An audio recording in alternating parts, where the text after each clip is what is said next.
Apaga la luz, no mires atrás y no pauses este video. Lo que estás a punto de escuchar no son historias de terror. Son experiencias reales contadas por quienes cometieron un solo error. 5 relatos. 5 decisiones que nunca debieron tomarse. Y algo que comenzó a seguirlos después. Si en algún momento sientes que alguien te observa, no es casualidad. Algunas historias no terminan cuando el video acaba.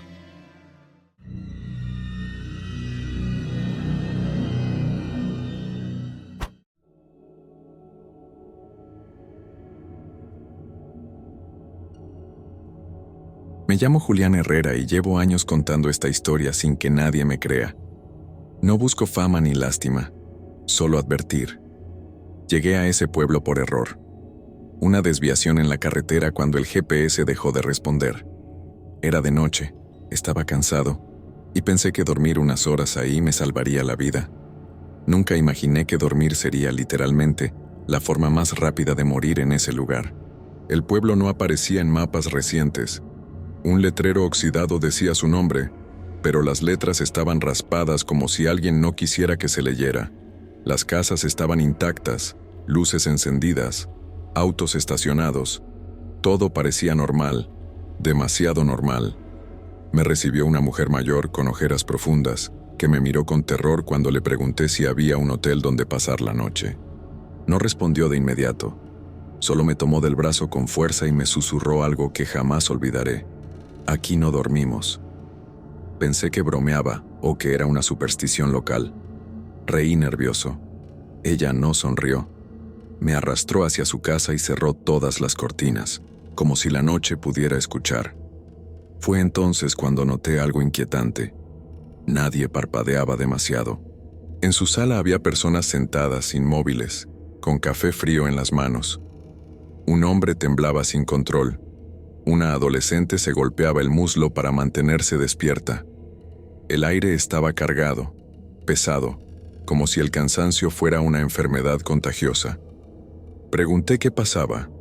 Nadie quería explicarlo.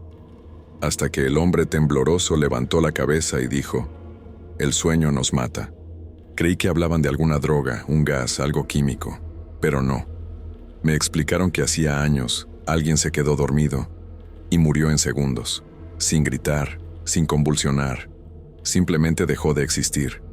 Desde entonces, nadie duerme, ni una siesta, ni cerrar los ojos. Los que lo intentan no despiertan jamás. Lo dijeron con la seguridad de quien ya lo ha visto demasiadas veces. Pensé que era histeria colectiva. Decidí irme. Pero mi auto no encendió. Los teléfonos no tenían señal. Era como si el pueblo estuviera aislado del mundo. La mujer mayor me dio una taza de café tras otra. «Dura lo que puedas», me dijo. Algunos aguantan 3 días, otros días el récord fue 17. No pregunté qué pasó después. Su silencio fue la respuesta. La primera noche fue sencilla. El miedo mantiene despierto a cualquiera. La segunda, el cuerpo empezó a fallar. Dolor detrás de los ojos, pensamientos lentos, sombras que se movían solas. Empecé a ver gente que no estaba ahí, voces susurrando mi nombre. Me dijeron que no confiara en lo que viera después del tercer día, que el pueblo empieza a mentirte para que duermas. Al cuarto día vi a un niño en la calle. Me sonrió y me dijo que todo estaba bien, que podía descansar. Corrí hacia él y desapareció. Nadie más lo vio. «Ya empezó contigo», me dijeron. Me ataron una campanilla a la muñeca para que sonara si cerraba los ojos. Algunos usaban cuchillas, otros electricidad, todo con tal de no dormir. El quinto día fue peor. Empecé a olvidar cosas simples. Mi apellido, el rostro de mi madre. El cansancio no era solo físico, era algo más profundo, como si el alma también necesitara dormir. Vi a personas morir de pie, con los ojos abiertos, porque su cerebro se rindió, pero no fue como explican los médicos. Algo más se los llevaba cuando caían. Una noche escuché gritos. Un hombre había cerrado los ojos solo un segundo. Cayó al suelo muerto, pero su sombra no cayó con él. Se quedó pegada a la pared, moviéndose, como si siguiera viva. Nadie se acercó. Todos sabían que mirar demasiado esas sombras hacía que el sueño te llamara más fuerte. Me explicaron el origen. Años atrás, el pueblo participó en un experimento sobre privación del sueño. Algo salió mal. Algo despertaron. Desde entonces, dormir abre una puerta que no debería abrirse. El cuerpo muere porque lo que entra no cabe en él. No entendí del todo, pero sentí que era verdad. El aire mismo parecía vigilarme. Al séptimo día, ya no sabía si estaba despierto. El pueblo parecía respirar. Las casas se inclinaban hacia mí. Escuchaba camas crujiendo aunque nadie dormía. Vi a la mujer mayor llorando en silencio. Me dijo que había vivido 30 años así. Preferimos la locura a lo que hay del otro lado del sueño, confesó con voz rota. Esa noche soñé sin dormir. Vi un lugar oscuro lleno de gente acostada, inmóvil pero consciente. Me miraban suplicando. Desperté gritando aunque nunca cerré los ojos. Me dijeron que eso significaba que estaba cerca del límite, que el pueblo ya me había marcado. Algunos cuando llegan a ese punto simplemente se dejan caer. Intenté escapar caminando. El camino se repetía. Siempre regresaba al letrero sin nombre. Cada vez estaba más cerca de mí. Las letras parecían formarse solas, como si el pueblo quisiera que leyera algo. Pero no podía enfocar la vista. Mis manos temblaban. La campanilla sonaba sin parar. El sueño ya no pedía permiso. Empecé a sentir paz. Eso fue lo más aterrador. Una voz suave me decía que dormir no dolería, que todo el pueblo estaba exagerando. Vi camas limpias, sábanas blancas. El cansancio se convirtió en alivio. Entendí por qué muchos se rinden. No es miedo lo que te vence, es el consuelo que te promete el sueño. La adolescente se suicidó frente a todos. No soportó más. Se acostó, cerró los ojos y sonrió. Su cuerpo murió, pero algo salió de ella, algo que no puedo describir sin sentir náuseas. Desde ese momento, su voz empezó a escucharse por las noches, invitándonos a descansar. El pueblo usaba a los muertos para tentarnos. Yo ya no distinguía realidad de alucinación. Escribía notas para recordarme que no debía dormir. Algunas decían, no confíes en la calma. Otras solo repetían mi nombre. El reloj dejó de avanzar. El tiempo no importa cuando nadie duerme. El cansancio se volvió una entidad, una presencia sentada a mi lado. La mujer mayor me dijo que aún había una salida, pero que nadie regresaba siendo el mismo. Que escapar significaba condenar a otros. No entendí. Antes de explicarlo, se quedó dormida de pie. Murió al instante. Su sombra se quedó conmigo. Me habló, con su voz. Me dijo que el pueblo ahora me necesitaba. Sentí algo dentro de mí romperse. Comprendí que el pueblo no evita que duermas por crueldad, sino porque necesita testigos despiertos, guardianes, personas que no crucen, pero tampoco dejen que otros crucen. Yo ya no era visitante.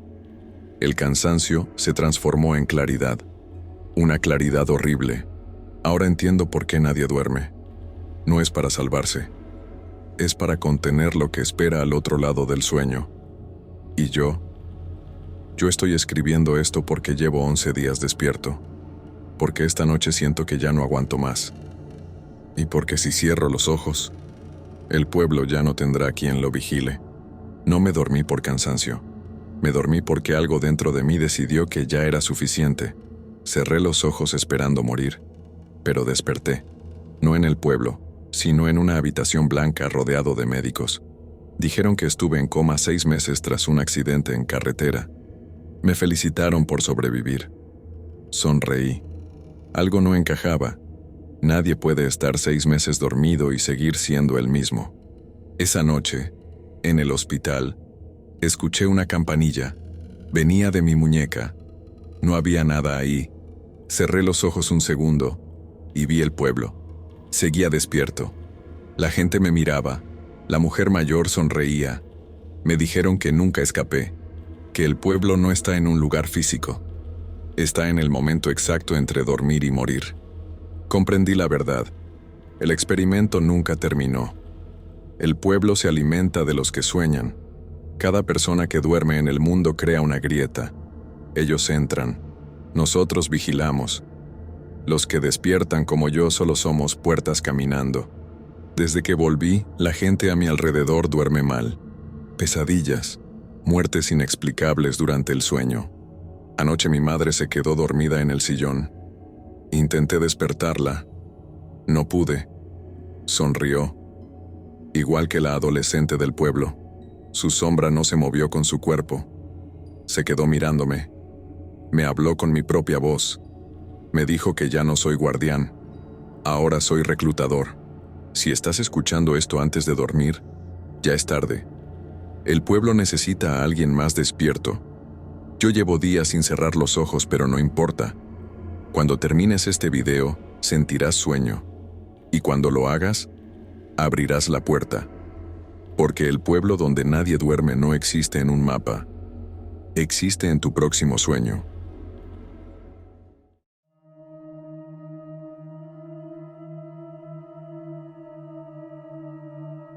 Me llamo Diego López y nunca creí en cosas sobrenaturales hasta que mi sombra dejó de obedecerme.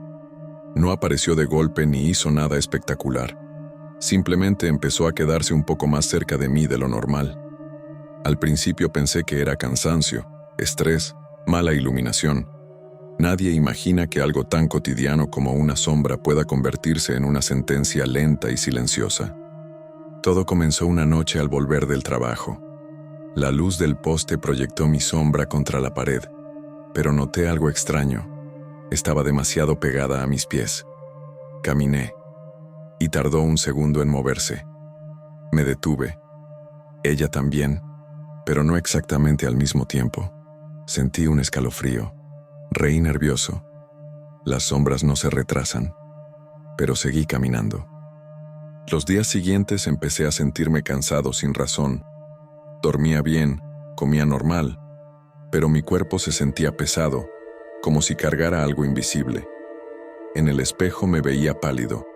Mis ojeras crecían. Un compañero del trabajo me dijo que parecía enfermo. Esa noche, al encender la luz del baño, vi que mi sombra tocaba mi espalda. Eso no es normal. Intenté ignorarlo, pero la sombra ya no se separaba. Bajo cualquier luz, incluso al mediodía, siempre estaba ahí, demasiado oscura, demasiado definida. No se movía de forma errática ni agresiva, solo permanecía, pegada, como si me envolviera. Empecé a sentir náuseas, dolores en el pecho, mareos. Los médicos no encontraron nada. Dijeron que estaba sano. Una noche apagué la luz de mi habitación y sentí que algo seguía ahí. No verla no la hizo desaparecer. Me giré en la cama y sentí frío en la espalda, como si alguien se hubiera acostado conmigo sin tocarme. Encendí la lámpara. Mi sombra estaba sobre mí, proyectada en el techo. No coincidía con mi postura. Estaba inclinada hacia mi cabeza. Empecé a investigar. Foros, archivos antiguos, testimonios enterrados en Internet. Descubrí algo perturbador. Personas que hablaban de sombras adheridas. Decían que no atacan, no hablan, no se mueven solas, solo se quedan. Y mientras más tiempo pasan contigo, más débil te vuelves. Como si se alimentaran lentamente de algo que no es el cuerpo. Al tercer mes, mi piel empezó a verse gris. Me enfermaba seguido. Perdí peso. Pero lo peor era la sensación constante de no estar solo, incluso rodeado de gente. Noté que mi sombra ya no imitaba exactamente mis movimientos. A veces levantaba el brazo un poco más tarde. A veces no lo levantaba en absoluto, como si estuviera aprendiendo. Probé luz intensa, linternas, velas. Nada funcionó. La sombra siempre encontraba la forma de mantenerse pegada. No se proyectaba en las paredes como antes. Ahora parecía adherida directamente a mí, como una segunda piel oscura. La gente empezó a evitarme. Decían que al estar cerca sentían frío. Un niño me señaló y lloró sin razón aparente. Soñaba despierto. Veía lugares oscuros incluso con los ojos abiertos. Escuchaba respiraciones que no eran mías. La sombra empezó a cubrirme el pecho, como si se acostara sobre mi corazón. Cada latido dolía. Cada respiración era más corta. Volví al médico. Me dijeron que tenía fallas orgánicas inexplicables. Era como si mi cuerpo se estuviera apagando desde adentro. Una noche, al mirarme en el espejo, noté algo que me rompió por dentro. Mi reflejo estaba ahí, pero la sombra no. Estaba detrás de mí, mirando al espejo, imitando mi forma. No a mí. Me di cuenta de que ya no me seguía. Me estaba reemplazando. Yo era el que iba con retraso ahora. Intenté huir. Viajé a otro estado, cambié de hotel cada noche. No sirvió. La sombra viajaba conmigo. En habitaciones sin luz, la sentía respirarme en la nuca. En lugares iluminados, se volvía más oscura, más densa. Dejé de sentir hambre. Dejé de sentir miedo. Solo cansancio. Un cansancio profundo, como si algo me estuviera vaciando lentamente. Encontré a un hombre en un foro que decía haber sobrevivido. Me citó en un estacionamiento vacío. Apenas lo vi, entendí el precio. Caminaba encorvado.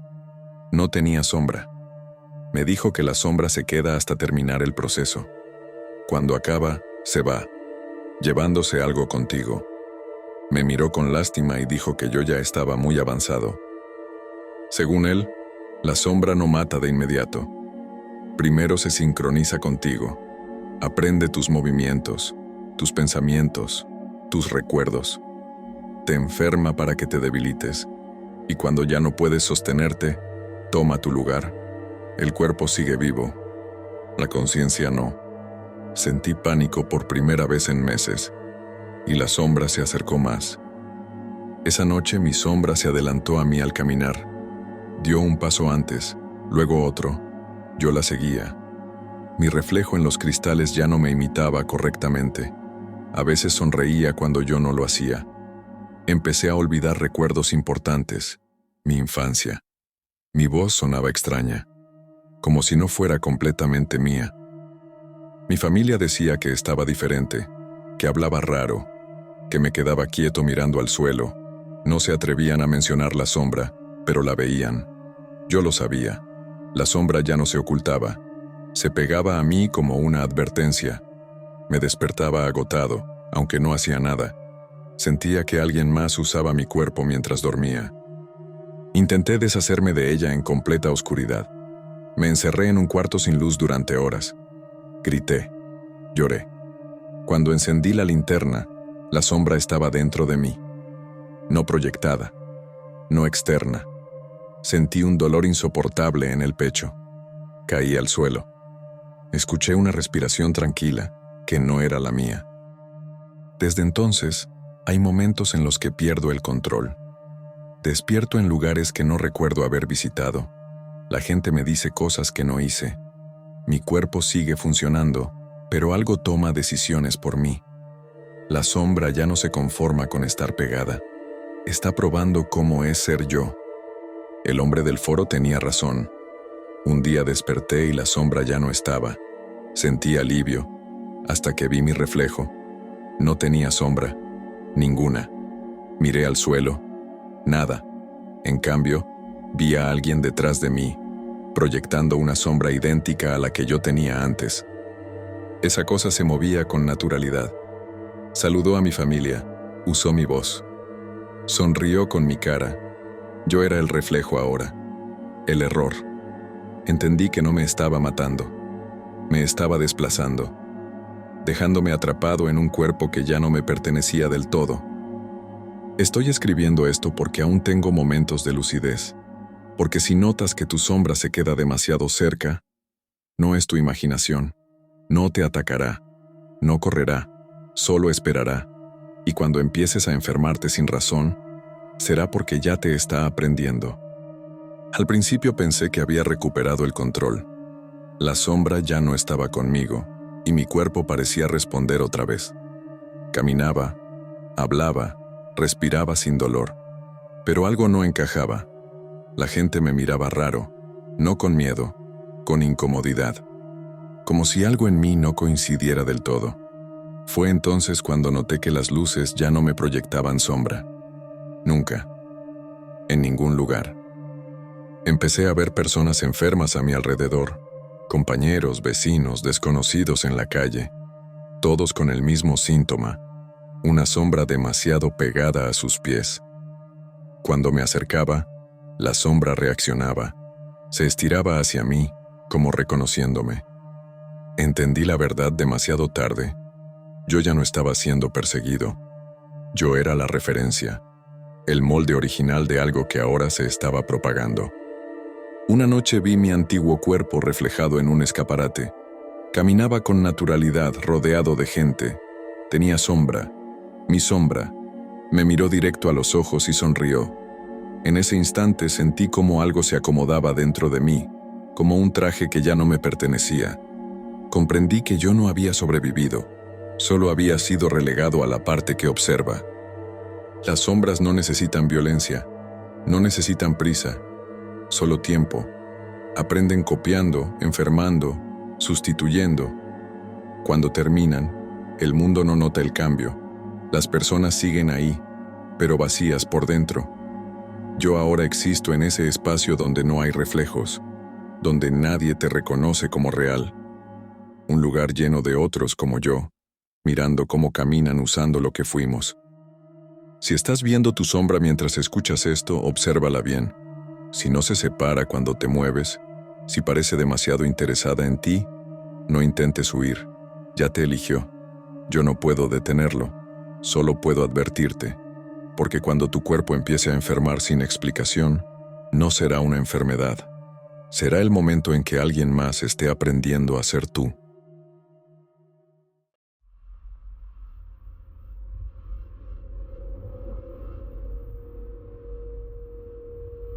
Me llamo Aldo Ugalde. Tengo 36 años y durante 5 años trabajé como guardia nocturno en un edificio corporativo del centro. No creo en fantasmas ni en historias paranormales, o al menos no creía. Lo que voy a contar no lo hago para asustar, sino porque aún me despierto gritando cada noche, recordando el sonido metálico de ese ascensor que jamás debía usar. El edificio tenía 12 pisos, todos claramente señalizados, todos normales, pero había algo extraño desde el primer día. Un ascensor antiguo, separado de los demás, sin botones visibles desde afuera. Los empleados decían que estaba fuera de servicio, aunque yo lo veía encenderse solo a veces, como si alguien invisible lo llamara desde dentro del edificio. Durante semanas lo ignoré. Mi turno era tranquilo, solo rondines y cámaras. Sin embargo, cada madrugada a las 3:17, las luces del pasillo parpadeaban y el ascensor emitía un timbre seco, corto, como una respiración forzada. Nunca se abría, nunca llegaba a ningún piso, simplemente sonaba y luego quedaba en silencio absoluto. Una noche decidí reportarlo. El supervisor me dijo algo que aún me eriza la piel. No existe ese ascensor. Pensé que bromeaba, hasta que revisé los planos del edificio. En ellos, el hueco donde estaba instalado aparecía como un espacio vacío, sin cables, sin estructura, como si jamás hubiera sido construido allí. Intenté mantenerme lejos, pero el edificio parecía empujarme hacia él. Las cámaras cercanas siempre fallaban. Mis rondines terminaban frente a esas puertas oxidadas sin que yo lo planeara. Empecé a notar algo peor. En el reflejo del metal, a veces veía personas detrás de mí, aunque el pasillo estuviera completamente vacío. La primera vez que las puertas se abrieron fue un martes. No hubo aviso ni timbre. Simplemente se deslizaron, revelando un interior oscuro, más profundo de lo normal. No había botones, solo un panel liso y un espejo manchado. El aire que salió era frío y olía a humedad, como sótano antiguo o tierra recién removida. Quise alejarme, pero escuché pasos detrás de mí. 3 personas caminaban hacia el ascensor, vestidos como oficinistas normales, pero con la mirada perdida. Ninguno reaccionó cuando les hablé. Entraron sin dudar.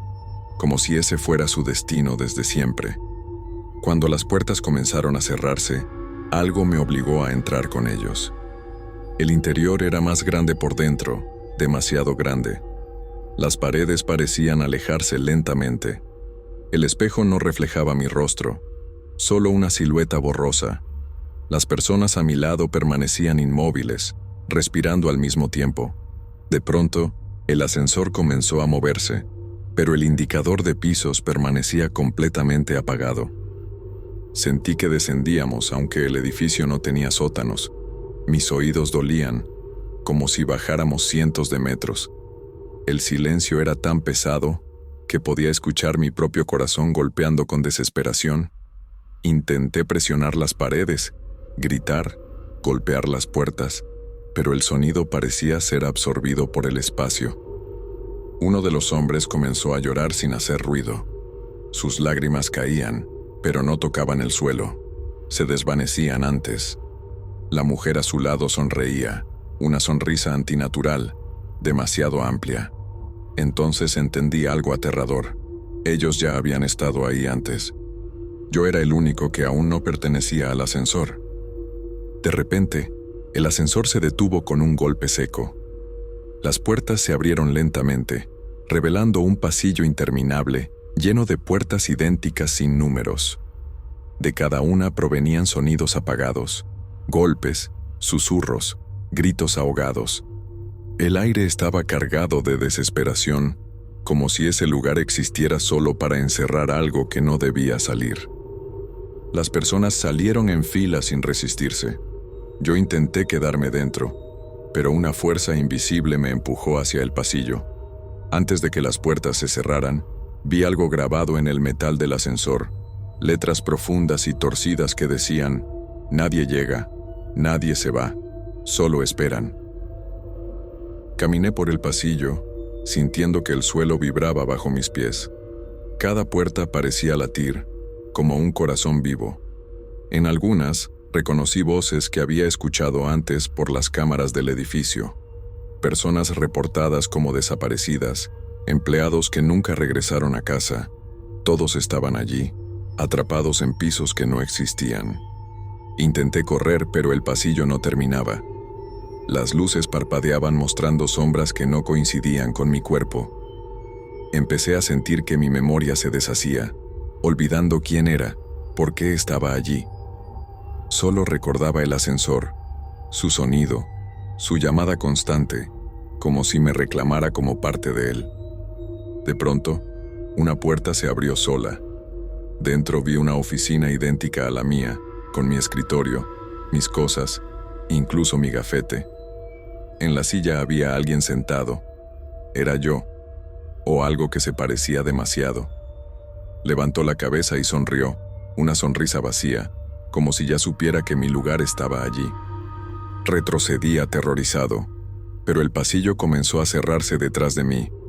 Las puertas se abrían una a una, mostrando versiones rotas de personas, repitiendo los últimos momentos de sus vidas. Comprendí que el ascensor no llevaba a pisos, llevaba a errores, a decisiones, a destinos que nunca debieron existir.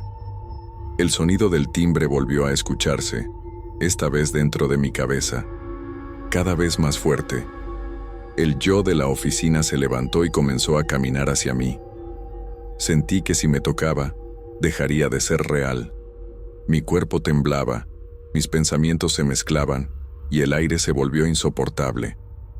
Corrí sin dirección, gritando nombres que ya no recordaba.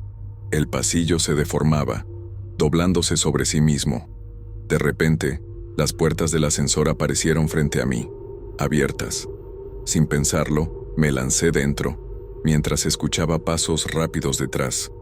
Demasiados, acercándose con una urgencia inhumana.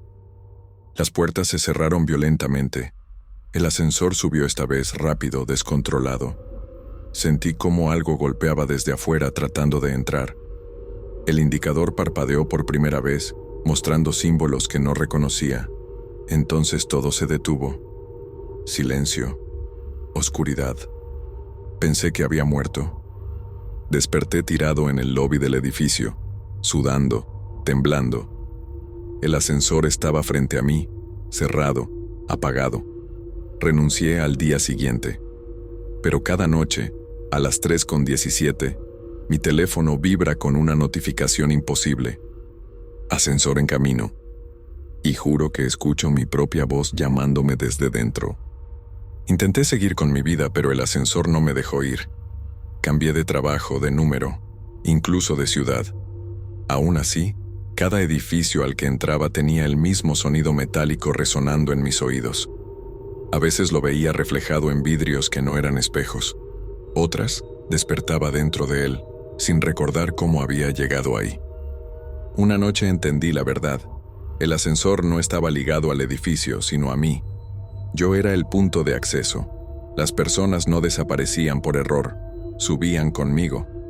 Cada vez que escuchaba el timbre, alguien más ocupaba un lugar en esos pisos inexistentes. Yo no escapé, solo fui ascendido a operador. Recordé entonces algo que había olvidado. Nunca renuncié. El día que desperté en el lobby fue el día que morí dentro del ascensor. Todo lo que vino después fue el piso que me asignaron. Mi castigo no era estar encerrado, sino seguir viviendo, creyendo que estaba libre, mientras guiaba a otros hacia el mismo destino. Ahora entiendo por qué mi reflejo no aparecía, porque ya no tengo cuerpo. Soy la voz que tranquiliza, la presencia que empuja suavemente a entrar, el guardia que dice, no pasa nada, el hombre normal que inspira confianza. El ascensor se alimenta de rutinas, y yo me convertí en una de ellas.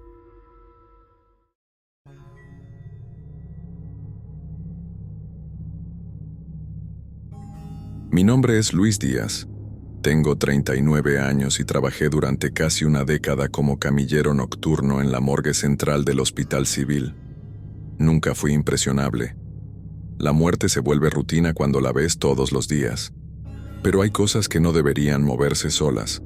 Hay cuerpos que no deberían cambiar de posición. Y hay sonidos que ningún cadáver debería producir. La morgue nunca cerraba.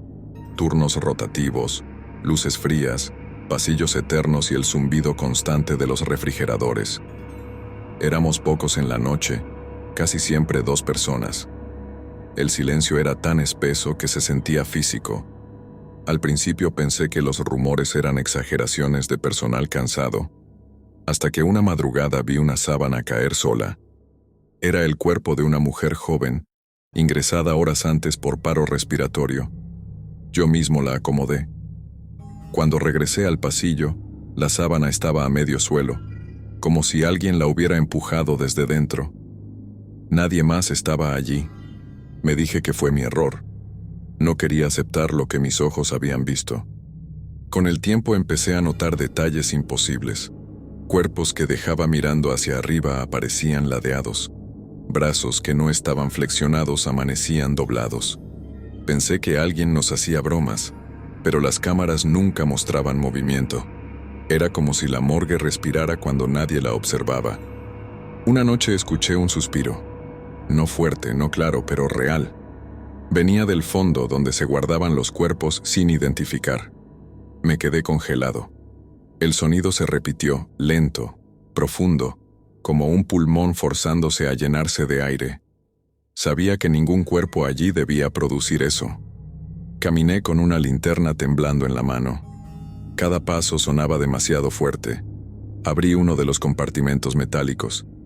El cuerpo estaba frío, rígido, normal. Pero cuando cerré, escuché un golpe suave desde dentro. No fue un espasmo. Fue un llamado. Esa noche no dormí.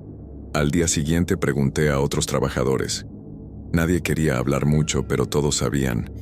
Uno me dijo que había visto un cadáver abrir los ojos. Otro juró que un cuerpo se sentó unos segundos antes de volver a caer. Nadie reportaba nada oficialmente. La morgue no debía llamar la atención. Conforme pasaron las semanas, los sonidos se hicieron más frecuentes. Golpes, respiraciones, incluso murmullos apagados. No palabras, sino intentos. Como si algo quisiera recordar cómo hablar. Me di cuenta de algo peor. Siempre ocurría cuando estábamos solos. Siempre cuando nadie podía confirmarlo. Una madrugada revisé el registro y noté algo imposible. Algunos cuerpos llevaban más tiempo del permitido. Nadie los reclamaba. Nadie los trasladaba. Sin embargo, sus etiquetas cambiaban de fecha. Era como si el sistema intentara ocultar que llevaban allí demasiado tiempo. Esa misma noche, al pasar lista, encontré un compartimento abierto. El cuerpo no estaba. La sábana seguía doblada.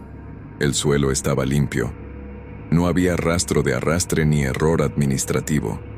Simplemente, ya no estaba allí. El registro seguía marcándolo como presente. Empecé a sentir que no estaba solo incluso cuando lo estaba. Sombras que no coincidían con las luces. Sensación de ser observado desde dentro de los refrigeradores. La morgue ya no parecía un lugar de descanso, sino de espera, como si los cuerpos no estuvieran muertos del todo. Una noche escuché mi nombre. Claramente, susurrado desde el fondo. Reconocí la voz. Era la de un hombre que había ingresado días antes por hemorragia cerebral. Yo lo había cubierto. Sabía que estaba muerto. Aún así, la voz repitió mi nombre con desesperación. Abrí el compartimento temblando. El cuerpo estaba allí, pero su boca estaba ligeramente abierta. Sus ojos, entrecerrados. Juraría que no era así antes. Sentí un aliento tibio rozar mi mano. Grité. Cerré con fuerza. Corrí al pasillo intentando convencerme de que estaba perdiendo la razón. Desde esa noche, los cuerpos comenzaron a cambiar más rápido. Posiciones imposibles, marcas en el interior de las puertas, uñas rotas, dientes manchados de sangre reciente. Nadie lo reportaba. Nadie quería perder el trabajo. La morgue seguía funcionando como si nada ocurriera. Empecé a sospechar que algo fallaba en el momento de la muerte. Como si algunas conciencias no se desconectaran del todo. Como si los cuerpos se quedaran esperando permiso para terminar. La morgue no era el final. Era una sala de tránsito que nunca cerraba. Una madrugada encontré una camilla fuera del lugar. Sobre ella había un cuerpo cubierto. El problema era que no estaba registrado. No tenía etiqueta. No tenía nombre. Cuando levanté la sábana, vi mi propio rostro pálido mirándome fijamente. Retrocedí aterrorizado. El cuerpo era idéntico a mí, incluso con la misma ropa. Sus labios se movieron levemente. Sentí que algo se rompía dentro de mi cabeza. Comprendí que la morgue no solo guardaba muertos, guardaba versiones que aún no debían existir. Escuché cómo los refrigeradores comenzaban a abrirse solos. Golpes. Respiraciones sincronizadas. Era como si todos despertaran al mismo tiempo. La morgue estaba llena de conciencia, llenándose, preparándose. Corrí hacia la salida, pero las puertas automáticas no respondían.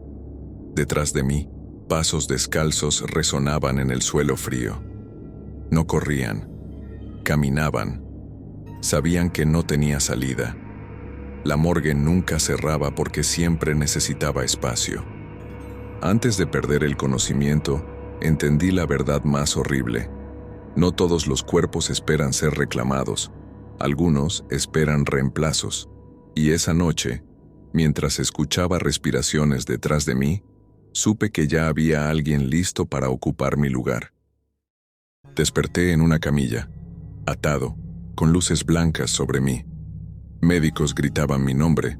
Decían que me habían encontrado inconsciente en la morgue, solo, tirado en el suelo. Me explicaron que sufrí un colapso nervioso. Yo asentí, fingiendo creerles, pero sabía que algo estaba mal. Sentía frío por dentro, un frío que no se iba. Volví a trabajar semanas después convencido de que todo había sido producto del estrés, pero la morgue me recibió igual que siempre, silenciosa, expectante. Al pasar lista, noté un nombre nuevo en el registro. Esteban Cruz. Hora de ingreso. La noche en que perdí el conocimiento. Causa de muerte. Paro cardíaco. Busqué mi reflejo en el acero pulido de un refrigerador. No estaba. Solo vi el pasillo vacío detrás. Sentí una respiración en mi nuca que no era mía. Entonces lo entendí. Yo no había regresado a trabajar. Nunca salí de la morgue. El que caminaba, hablaba y obedecía a horarios era solo lo que quedó permitido. Esa noche escuché pasos nuevos. Un camillero joven entró nervioso, mirando a todos lados. Lo vi acomodar un cuerpo y cubrirlo con cuidado. Era el mío. Quise advertirle, gritarle que se fuera, pero mi voz no salió. Solo pude observar cómo la sábana se movía levemente cuando él se dio la vuelta. Ahora entiendo por qué la morgue nunca cierra. No es un lugar para guardar muertos, sino para reemplazarlos. Algunos se quedan atrapados entre el último aliento y el olvido, esperando a que alguien más ocupe su lugar. Y cuando escuches un suspiro donde no debería haberlo, recuerda esto: alguien sigue esperando salir.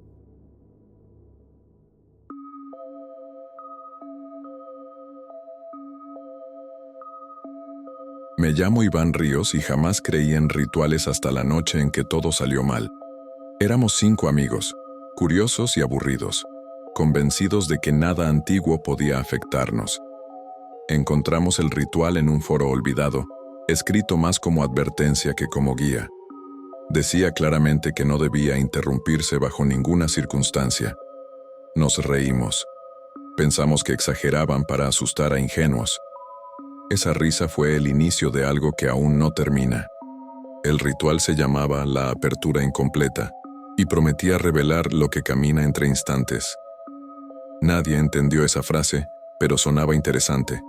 Decía que al comenzar debía completarse hasta el final, sin pausas ni dudas. Laura fue quien insistió en hacerlo, asegurando que solo era un juego. Marcos grabaría todo, Sofía leería las frases, Daniel dibujó el símbolo, y yo acepté cerrar el círculo sin saber el precio. La casa abandonada donde lo hicimos llevaba años vacía. El aire olía a humedad y óxido, y el silencio parecía observarnos. Encendimos velas negras tal como indicaba el texto, formando un círculo imperfecto sobre el suelo agrietado. Cuando Sofía comenzó a leer en voz alta, sentí un nudo extraño en el estómago, como si mi cuerpo supiera algo que mi mente ignoraba. Nadie hablaba, pero todos respirábamos demasiado rápido. Las palabras no eran en ningún idioma que reconociéramos. No eran latín, ni algo moderno. Sonaban rotas, como si alguien hablara desde una garganta que no debía existir. A mitad de la lectura, una de las velas se apagó sola. Laura se rió nerviosa y dijo que era el viento. No había viento. Fue entonces cuando el símbolo dibujado comenzó a verse diferente, como si se moviera sin moverse. Marcos bajó la cámara y dijo que no le gustaba cómo se sentía el lugar. Daniel sugirió parar el ritual, asegurando que ya habíamos grabado suficiente. El texto advertía claramente que detenerse era peor que no empezar, pero el miedo ganó. Sofía dejó de leer. El silencio que siguió fue pesado, espeso, antinatural. Sentí una presión en los oídos, como si algo acabara de quedarse atrapado con nosotros. De pronto escuchamos un golpe seco proveniente del piso superior. Nadie debía estar ahí. Nos miramos sin hablar. Laura intentó bromear, pero su voz temblaba. Decidimos irnos de inmediato. Al salir del círculo, sentí un frío brutal recorrerme la espalda, como una mano invisible deslizándose lentamente. El símbolo quedó incompleto. Nadie lo borró. Nadie pensó que eso importaría tanto. Esa noche al llegar a casa no pude dormir. Cada vez que cerraba los ojos veía el símbolo, pero ahora estaba completo. Escuchaba una respiración ajena junto a mi cama, lenta, paciente. Pensé que era sugestión, hasta que mi teléfono vibró. Era un mensaje de Marcos. Solo decía, ¿tú también lo sientes detrás de ti? No respondí. No quería admitir que no estaba solo. A la mañana siguiente Daniel no contestó llamadas. Fuimos a su departamento. La puerta estaba abierta. Dentro, todo estaba intacto, excepto el espejo del baño. Estaba cubierto con símbolos idénticos al del ritual, dibujados con lo que parecía sangre seca. En el centro, una frase escrita torpemente decía, no debió quedar abierto. Daniel nunca apareció. La policía dijo que huyó. Nosotros sabíamos la verdad. Sofía fue la siguiente en cambiar. Empezó a decir que veía a alguien parado en las esquinas de las habitaciones, siempre incompleto, como si le faltaran partes. Decía que no caminaba, solo aparecía más cerca cada vez. Dejó de dormir, dejó de comer. Una noche me llamó llorando, suplicando que termináramos el ritual. Antes de colgar, escuché una voz que no era la suya decir mi nombre. Intentamos buscar el ritual original para completarlo, pero el foro había desaparecido, como si nunca hubiera existido. Cada búsqueda nos llevaba a páginas vacías o textos corruptos. Laura comenzó a tener marcas negras en el cuello, como dedos quemados. Marcos dejó de grabar después de que en un video apareció una silueta detrás de él, sonriendo sin rostro. Ninguno de nosotros volvió a estar solo desde esa noche. El miedo dejó de ser miedo y se volvió rutina. Dormíamos con luces encendidas, evitábamos espejos, grabábamos audio al dormir. Siempre había ruidos, pasos que no coincidían con nadie, respiraciones adicionales, susurros que decían fragmentos del ritual que nunca terminamos. Yo soñaba con el círculo, pero ahora era enorme, y nosotros estábamos dentro, mientras algo afuera intentaba entrar por completo. Laura murió una semana después. Oficialmente fue un infarto. Yo vi el cuerpo. Sus ojos estaban abiertos, mirando algo detrás del médico. En su espalda, grabado profundamente en la piel, estaba el símbolo completo. Marcos vomitó al verlo. Sofía gritó que ya era demasiado tarde. Yo entendí entonces que no nos estaba siguiendo. Estaba terminándose a través de nosotros. Esa noche, Marcos desapareció. Su cámara quedó grabando sola durante horas. En el video final, se ve como algo se para detrás de él, lento, torcido, incompleto. Marcos comienza a llorar, diciendo que ya puede verlo entero. Antes de que la grabación termine, la cosa se inclina hacia la cámara y susurra: falta uno. La policía jamás quiso ver ese archivo completo. Solo quedábamos Sofía y yo. Decidimos volver a la casa abandonada. Pensamos que si el ritual debía cerrarse ahí lo haríamos. El lugar se sentía vivo, las paredes parecían respirar. El símbolo seguía en el suelo, intacto, pero ahora había huellas alrededor, como si alguien hubiera caminado en círculos durante días esperando. Sofía comenzó a leer las frases que recordaba, pero se detuvo a la mitad. Dijo que algo le estaba hablando desde adentro, corrigiéndola, que le decía que así estaba bien, que ya casi estaba completo. Empezó a sangrar por la nariz. Yo quise detenerla, pero no podía moverme. Sentí que el círculo se cerraba no en el suelo sino dentro de mí. Las velas se encendieron solas. La casa tembló. Sofía gritó que no debía terminarse, que eso era lo que quería. Entonces entendí la verdad. El error no fue detener el ritual. El error fue empezarlo, porque al hacerlo, le dimos permiso. Y ahora solo necesitaba decidir quién sería la última parte que faltaba. Sofía corrió. Yo escuché cómo algo la seguía sin correr. Sus gritos se apagaron de golpe. El silencio volvió a ser absoluto. Frente a mí, el símbolo brillaba débilmente. Sentí una presencia detrás de mi hombro, tan cerca que podía sentir su frío. No me giré. Sabía que si lo hacía, lo vería completo por primera vez. La voz me habló, usando mi propio tono. Dijo que el ritual nunca fue para invocarlo, sino para dividirlo. Que al detenerlo, lo dejamos incompleto y hambriento. Me ofreció terminarlo, desaparecer el dolor, borrar a mis amigos. Solo necesitaba cerrar el círculo, con mi cuerpo, con mi nombre. Desperté solo, fuera de la casa. El lugar había desaparecido. La policía dijo que sufrí un colapso nervioso, que nunca hubo ritual, ni amigos, ni símbolos. Pero cada noche, cuando apago la luz, veo el círculo incompleto reflejado en la ventana y escucho la respiración esperando pacientemente a que termine lo que empecé. No escribo esto para advertirte. Escribo porque el ritual necesita ser leído. Cada palabra lo acerca más. Si llegaste hasta aquí, ya formas parte del círculo. Falta poco, muy poco. Y esta vez, no habrá nadie que lo detenga. Han pasado meses desde aquella noche, pero el tiempo dejó de sentirse real. A veces despierto creyendo que sigo en el círculo.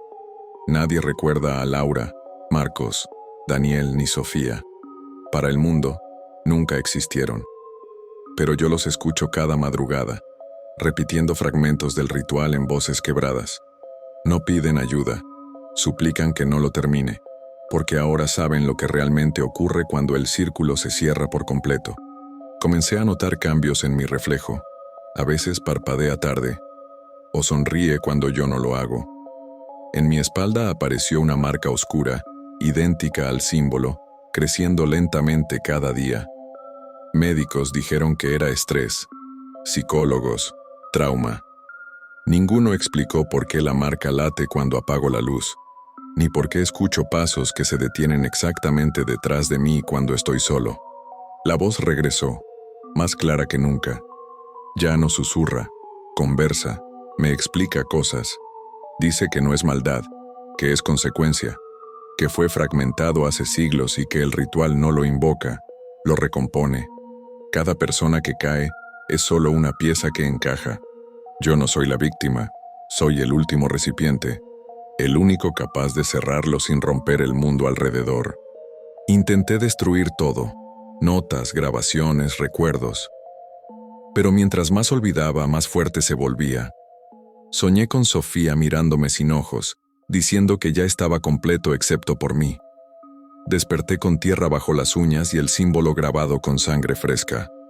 No recuerdo haberlo hecho, pero alguien usó mis manos mientras dormía. Alguien que ya aprendió a moverse dentro de mí. Anoche entendí la verdad final. El ritual nunca fue antiguo, no fue creado por humanos, se propaga como una idea, como esta historia. Cada persona que la escucha abre una grieta mínima. Yo solo aceleré el proceso. El círculo no está en el suelo, está en la conciencia. Y ahora mismo, mientras lees esto, ya puedes sentir esa incomodidad inexplicable observándote desde atrás. La voz me agradeció. Dijo que ya casi estaba listo, que pronto no necesitaría prestarse cuerpos, porque existiría completo. Me mostró el futuro, ciudades silenciosas, gente sonriendo sin saber por qué, y algo caminando entre ellos, entero por primera vez. No habría gritos, no habría resistencia, solo aceptación, porque nadie recordaría haber vivido sin él. Decidí terminarlo, no por miedo, por cansancio. Regresé al lugar que ya no existe y aún así me esperaba. El círculo apareció bajo mis pies. Las velas se encendieron. Escuché a mis amigos llorar desde algún lugar fuera del tiempo. Por un segundo dudé. Entonces la voz me recordó algo terrible. Aunque no lo haga, ya es demasiado tarde. Al cerrar el círculo, sentí como algo encajaba dentro de mí con alivio. Ya no hubo frío ni miedo, solo claridad. Comprendí que nunca estuve siendo seguido. Estaba siendo preparado. Mi cuerpo dejó de doler. Mi nombre dejó de importarme. Cuando abrí los ojos, ya no estaba solo dentro de mi cabeza. Ahora entiendo por qué necesitaba ser contado, por qué necesitabas escucharme.